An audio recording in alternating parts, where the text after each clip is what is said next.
صورتحال آپ دیکھ رہے ہیں کیسی ہوئی ہوئی ہے. ایک دیوانہ جس کو خود امریکن نیوز چینل جو ہے کہتے ہیں کہ 38 بار کہہ چکا ہے، پلس مائنس ہو تو معاف کیجیے گا، وہ کسی نے کہا مولانا 38 بار نہیں تھا 34 بار تھا، تو چلے اس کو تو آپ مجھے ایکسکیوز کر سکتے، لیکن 34 سے 38 بار میں اس نے کہا بس ہم اب سائن کرنے والے ہیں، سب ہونے والا ہے. پھر ایران کہتا تھا نہیں کچھ بھی نہیں ہونے والا، ہم نے تو کچھ نہیں کہا. پھر اس نے کل کیا کیا، ہم یہ کرنے والے ہیں، ہم وہ کرنے والے ہیں، ہم حملہ کرنے والے ہیں. یہ کمزور لوگوں کی باتیں ہوتی ہیں. نظام جمہوریہ اسلامی کہتا ہے کرو حملہ، ہم بھی جواب دیں گے، اور دیکھا آپ نے کیسے جواب دیا. ہمیں اچھا نہیں لگتا ہے کہ ان عرب ممالک پہ حملے ہو رہے ہیں، ہمیں اچھا نہیں لگتا ہے، انسانی جانیں جاتی ہیں، لیکن جب کسی قوم کی عزت آبرو اور بقا کا مسئلہ آ جاتا ہے تو پھر وہ آخری دم تک لڑنے کے لیے تیار ہوتے ہیں اور اپنی جان تو دے دیتے ہیں لیکن اپنی عزت کو گنوانے کے لیے تیار نہیں ہے.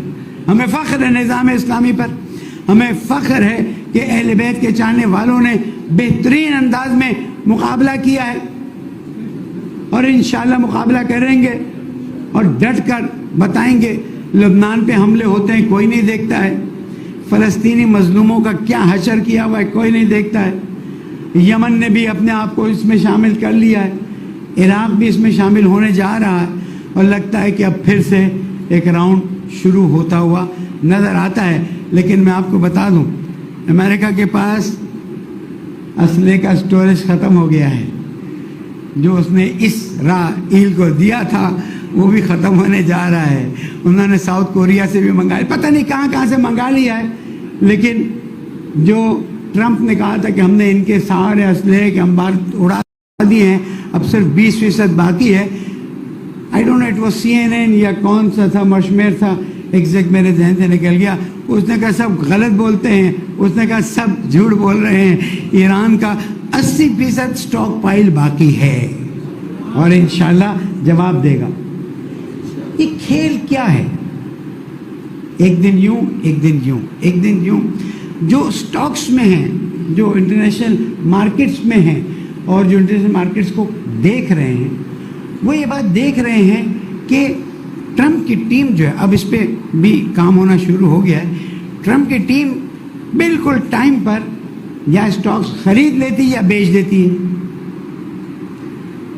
آئل کے ایک بہت بڑا طریقہ کار ہوتا ہے، اس یہاں پر سمجھانا ذرا مشکل ہوتا ہے. ایڈوانس جو خریدے جاتے ہیں یہ ایڈوانس میں کبھی خرید دیتے ہیں کبھی بیچ دیتے ہیں. یہ پورا کھیل اکنامک کھیل ہے جو ٹرمپ اپنے اور اپنے دوستوں کے لیے کھیلنے جا رہا ہے. لیکن اسے نہیں پتہ ہے کہ عنقریب دنیا میں ایسی مصیبت آنے والی ہے.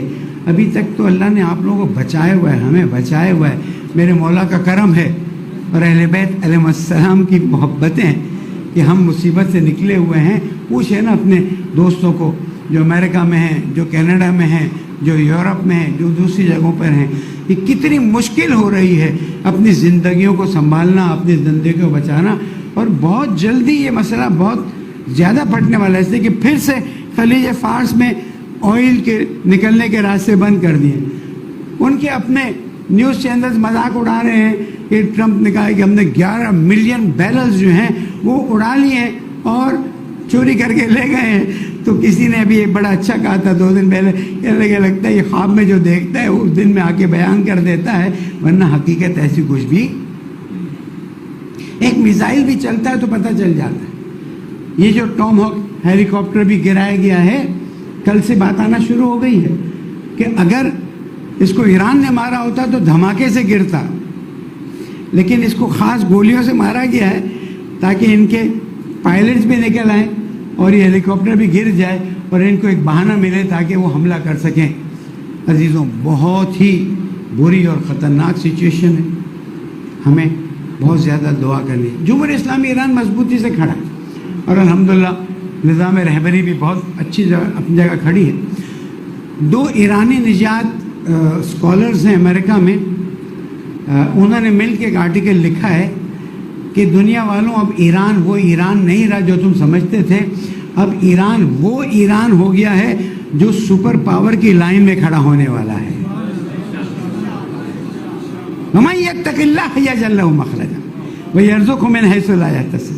جو اللہ پر بھروسہ کرتا ہے پھر اللہ اس کے لیے راستے کھول دیتا ہے اور وہاں سے دیتا ہے جہاں سے وہ تصور نہیں کرتا. انہوں نے آرٹیکل میں لکھا ہے کہ آج کا ایرانی جوان جس کو لوگ سمجھ رہے تھے کہ 80%، اگین 80% حکومت سے ناراض ہے، اب ہم اپنی تحقیقات لکھ رہے ہیں کہ آج کا ایرانی جوان، وہ جو الگ الگ جنریشنز بتا رہے ہیں، جنریشن الفا اور جنریشن زی، وہ ایرانی حکومت کے ساتھ کھڑے ہیں کہ تم نے ہماری عزت کو بچایا ہے، اب ہم اس نظام کے ساتھ کھڑے ہیں.